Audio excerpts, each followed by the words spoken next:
주님께서 여러분과 함께 마테오가 전한 거룩한 복음입니다. 주님 영광 받으소서. 박사들이 돌아간 뒤 꿈에 주님의 천사가 요셉에게 나타나서 말하였다. 일어나 아기와 그 어머니를 데리고 이집트로 피신하여 내가 너에게 일러줄 때까지 거기에 있어라. 헤로데가 아기를 찾아 없애버리려고 한다. 요셉은 일어나 밤에 아기와 그 어머니를 데리고 이집트로 가서 헤로데가 죽을 때까지 거기에 있었다.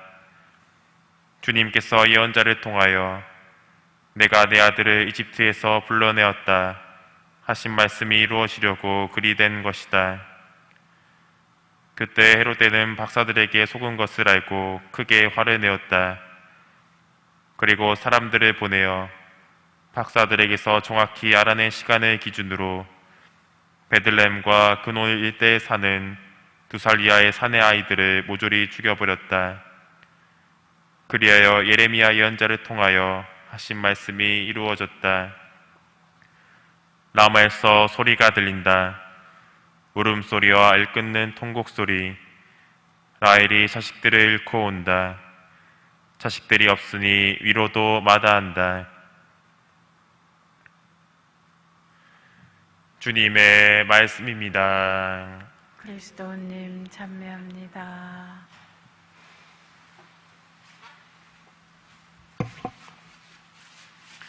찬미 예수님,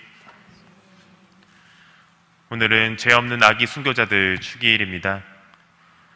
교회는 죄 없는 아기들이 헤로데의 욕심 때문에 죽게 된 사실을 순교로서 보고 있습니다.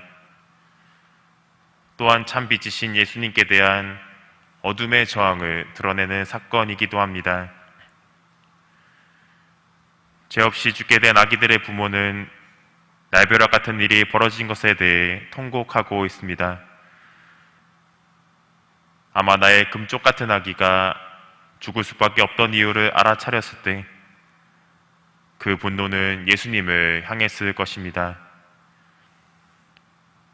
예수님만 태어나지 않았다면 우리 아기가 죽지 않았을 수도 있었는데 라고 이야기하면서 말입니다. 한편 이 사건은 약 2000년 전에 일어난 과거의 일만이 아닙니다. 지금도 여전히 죄 없고 순수한 아기들이 어른들의 욕심 때문에 학대받고 죽는 일들이 벌어집니다.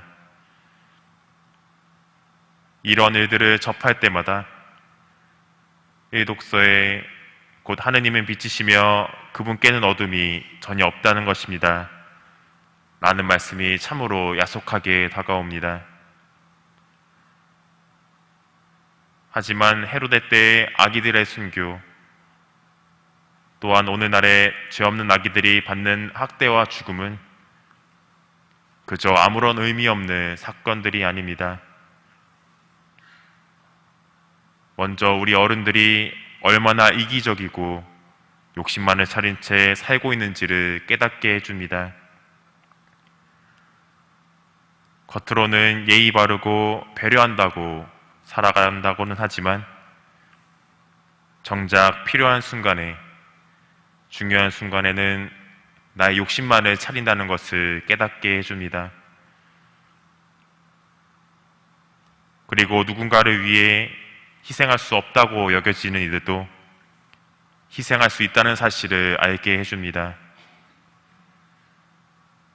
말도 못하고 부모의 도움 없이는 단 하루라도 살아갈 수 없는 아기들도 죽음으로써, 순교로서 예수님을 찬양하였습니다. 그런데 하물며 말도 할 수 있고 스스로 내 의지대로 움직이며 살아갈 수 있는 우리들은 얼마나 더 예수님을 찬양하면서 살아갈 수 있을까요? 예수님을 찬양하고자 할 때 겪을 수밖에 없는 순환과 박해를 견디어낼 수 있다는 희망을 죄 없는 아기들에서 우리는 배울 수 있습니다. 오늘 1독서의 말씀은 우리가 계속해서 죄를 짓고 있다는 사실을 이야기합니다. 하지만 본기도의 말씀대로 우리가 입으로 고백하는 믿음을 삶으로 드러낼 수 있다는 것을 인지할 때 우리가 가지고 있는 죄와 어둠은 더 이상 그 힘을 발휘할 수 없을 것입니다. 오늘 하루 죄 없이 죽어간 아기들의 순교를 기억하면서 삶 안에서 조금 더 주님을 찬양하려고 노력하는 시간이 되셨으면 좋겠습니다.